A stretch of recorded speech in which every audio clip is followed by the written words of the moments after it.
Hello, everyone. Welcome to my pick a card tarot reading. Um, I have three spreads. This is pile number 1, number 2, number 3.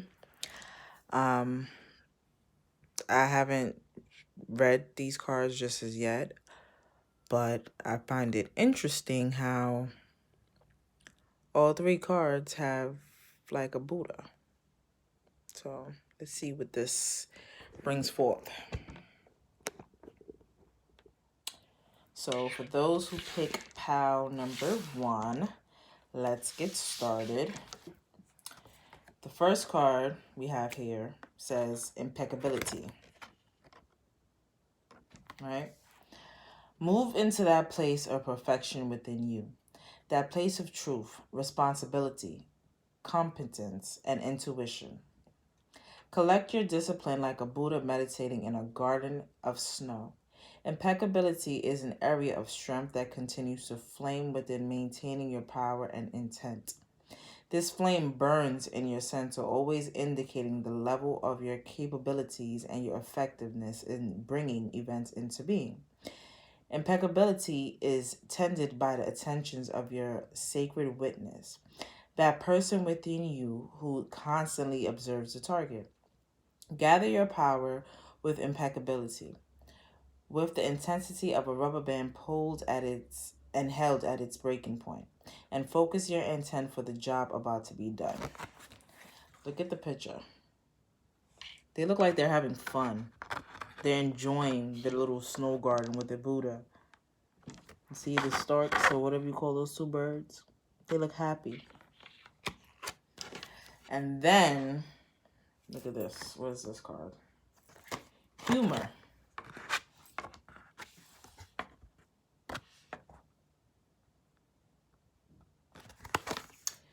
Humor. 45. Humor, fear, and anger awakens the power of your will. In the juxtaposition of realities, as in the primitive position in the wilderness of an urban setting, find truth. See how you have chosen your illusions as have others, and seek to feel the laughter that holds together your daily dream. Self-importance blinds you to the source of joy and humor. Awaken the power of your will and find your laughter wholeheartedly. Awaken your sense of humor. Look at that. Sometimes we take life too seriously.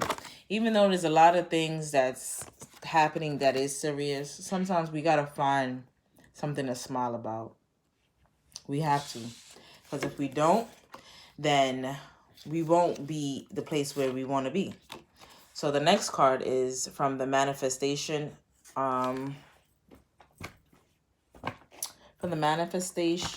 oracle cards.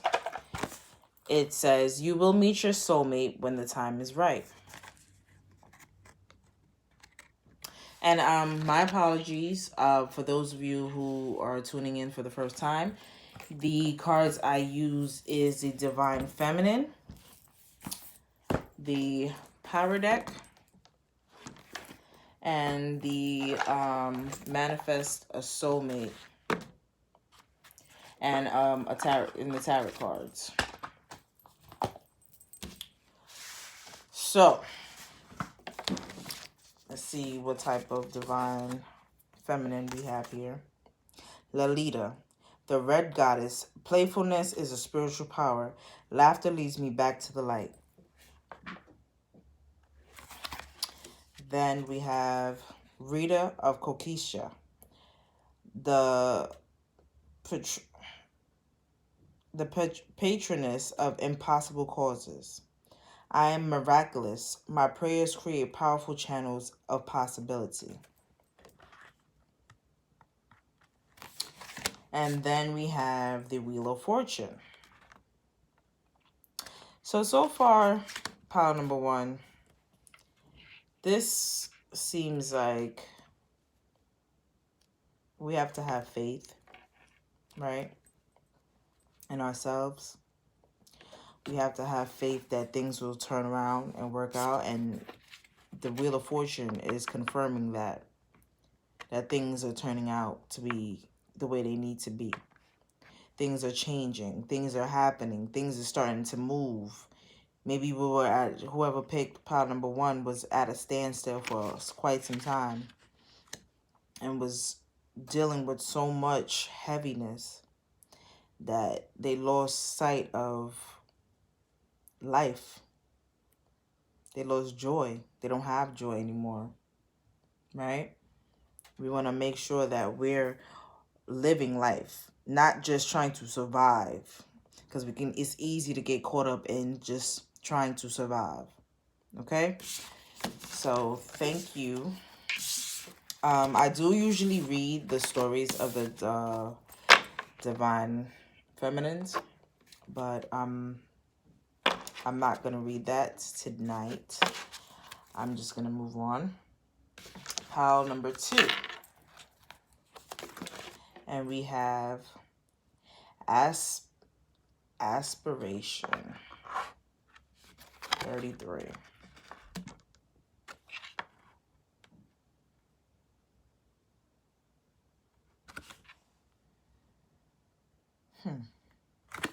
So it says, aspiration stimulates power. It is in your aim spiritually and physically in the world, and it involves the totality of your being. Without the balance between the physical and the spiritual, aspiration is a hollow accomplishment. It is like a spirit lodge that can hold space for your ceremonies and rituals. The spirit lodge must first have a strong foundation of capability, trust of those around you, and responsibility. Aspiration is what builds the spirit lodge of power. It is the quiet architect of your accomplishments, and it sits at the feet of power, just as the deer stands before the remnant of an ancient and powerful civilization come and gone. Keep your heart open, kind, and loving, so that the energy of the universe can move freely through you. It is difficult to aspire without judgment, but judgment limits you, putting a fence around your consciousness. Give much consideration to all your choices in life and feel free to your process of aspiration. The next card we have is truth. Look at this. See this person just walking in like something that looks like the canyon.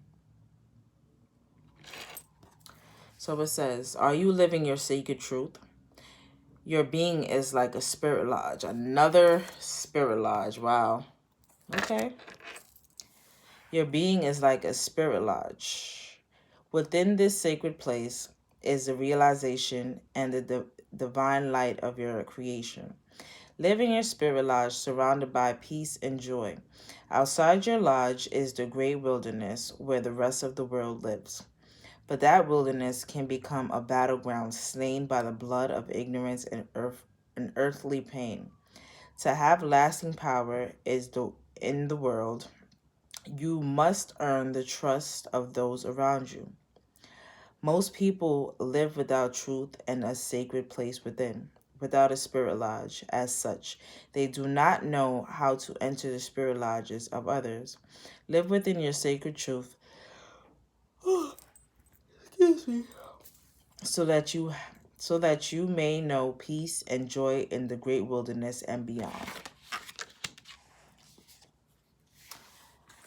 The divine feminine is Teresa of Avila, Our Lady of Interior Life. I trust the answers I find within me. I know that the presence of love is real.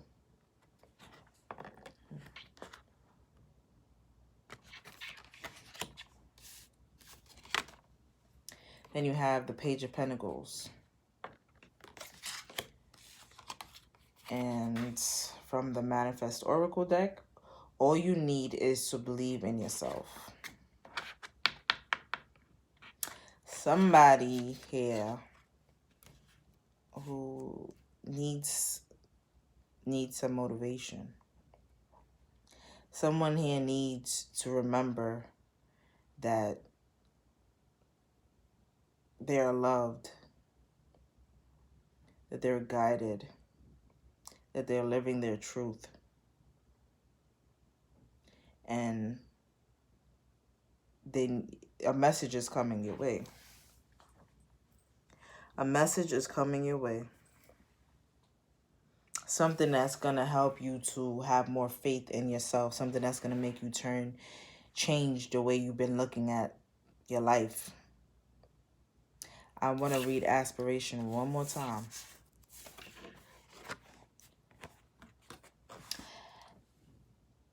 Aspiration stimulates power. It is your aim spiritually and physically in the world, and it involves the totality of your being. Without the balance between the physical and the spiritual, aspiration is a hollow accomplishment. It is like a spirit lodge that can hold space for your ceremonies and rituals. The spirit lodge must first have a strong foundation of capability, trust of those around you, and responsibility. Aspiration is what builds the spirit lodge of power.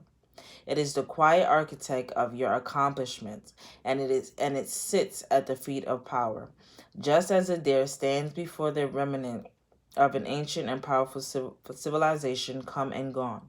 Keep your heart open, kind and loving, so that the energy of the universe can move freely through it.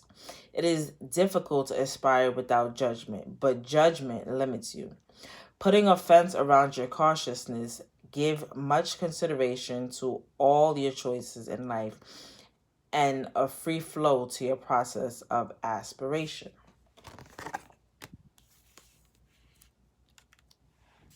So, in order for us to get to the places that we need to get to, we have to remember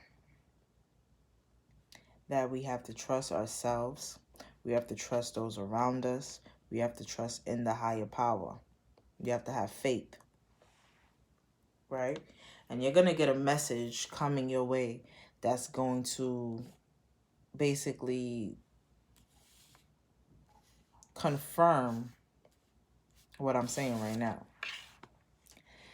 That you're going to find yourself in a moment where you questioned your faith, but then you realize, like, oh no, this is my truth.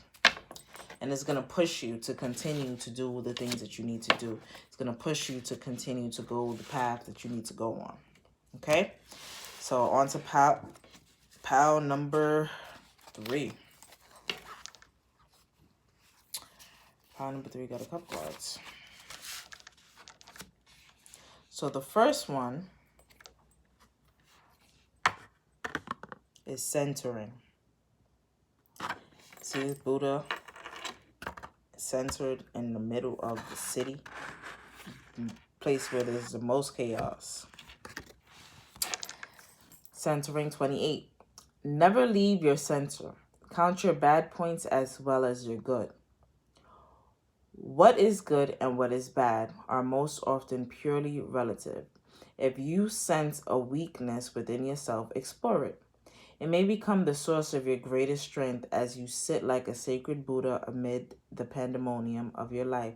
Always remember that the situation or person who has the ability to upset you the most, to pull you off your center, is your greatest teacher.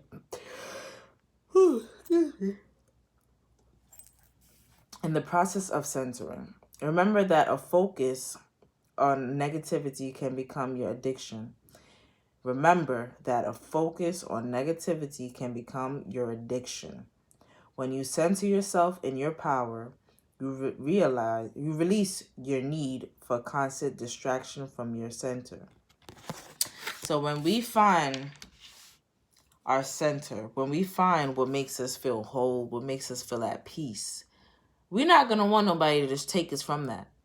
We're not going to want anyone to distract us or make us lose precious time from our peace, our center. We have to go out and find that, right? So the next card is called creativity. And look at how beautiful this is. It is absolutely stunning. Your creativity is a story that needs a voice in the world, a way to be heard, and it has moved into your spirit lodge. Creativity is a part of your future life. Please think that creativity is out. People think that creativity is outside of them, like truth or power, but it inhabits you like your own life force, and it animates your being. Creativity is within the crystal palace of your mind, hence the crystal palace. You are about to go on a long journey called your life. As you travel, you will learn to heal the evil forces of darkness. You are a warrior in the fight against ignorance. These dark sorcerers are created within each of us when we live a life of unexpressed creativity. When we live someone else's truth and not our own, define your own creativity and live that creativity in the world. Right? Same, this card goes right along with centering. What brings us peace? We have to be creative with finding that. The next is, the divine feminine that we have. The first one is Sarah Sweetie, the goddess of self-knowledge. The essence of who I am flows effortlessly into everything I create. More creativity.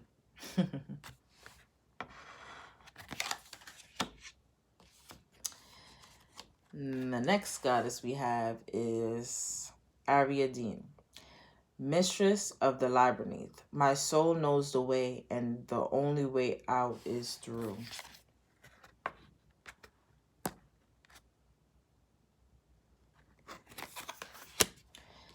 Then we have, sometimes the strongest people in the morning are the people who cried all night.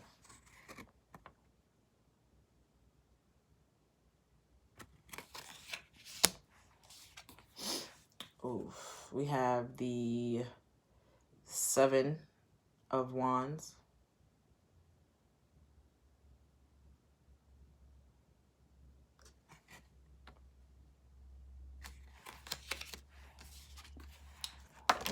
Then the Queen of Pentacles.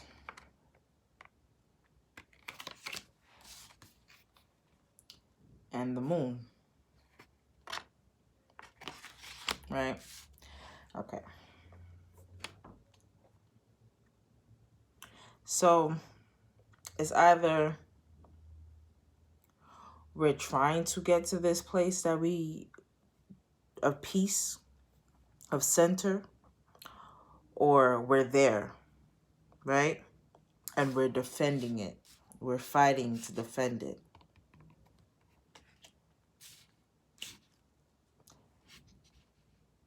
Queen of Pentacles. The Queen of Pentacles is very good because that means that you're financially getting the things that you need to get done. You're working, you're handling your money good, you're taking care of the things that you need to take care of, right? Then the moon is pretty good as well.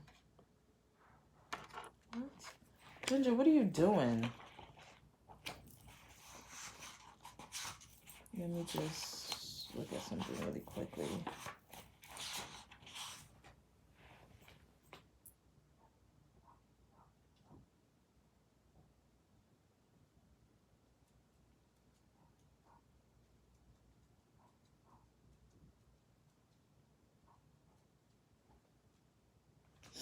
So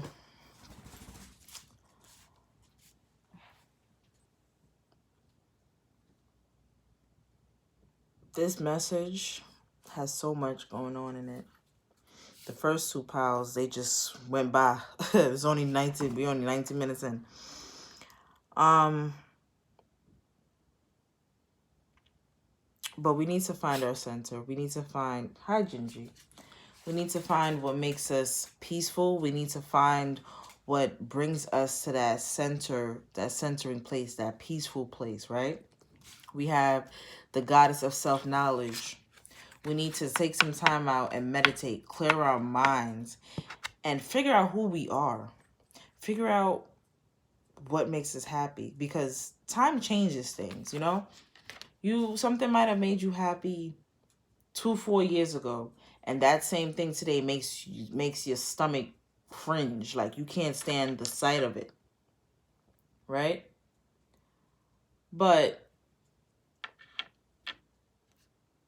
in order for us to be in our center, we have to do things out of the ordinary. Do things sometimes that may not make sense to us, but in the long run, it helps us, right? I feel like the message for pile number 3 is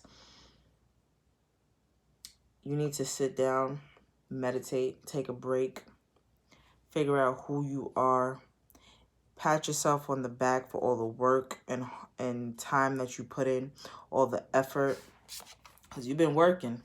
Oh, you've been working. You've been working. And you see it. You see it. But for some reason, you can't enjoy it. You're confused, right? You're not enjoying the reaps of the fruits of your labor, or however you say it. And you just have to find your center.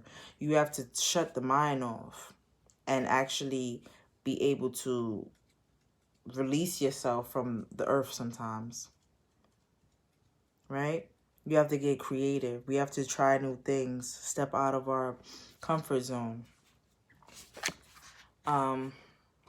Ariadne is in a Greek mythology story. She helped Theseus to slay the manatee, right? Minotaur, or however you say it. She led him out of, I would say, I don't want to say hell, but the darkness with this ball of yarn. You see it? It's all around her hand. She let him out. She led him through. They teamed up. They worked together. They became creative. They didn't just, oh, let me just do this just so that way, you know. No, they actually worked together. They used their minds. They became creative, right? So that's what we need to do. We need to become creative in the things that we're doing. We have to make sure that we're centering ourselves. We're meditating. We're showing our minds and bodies that love and attention that it needs. We're putting in that work and that effort. So thank you so very much for those of you who took the time out to view this video, who have been watching. I appreciate you. Like and subscribe. And I hope to see you soon with more videos.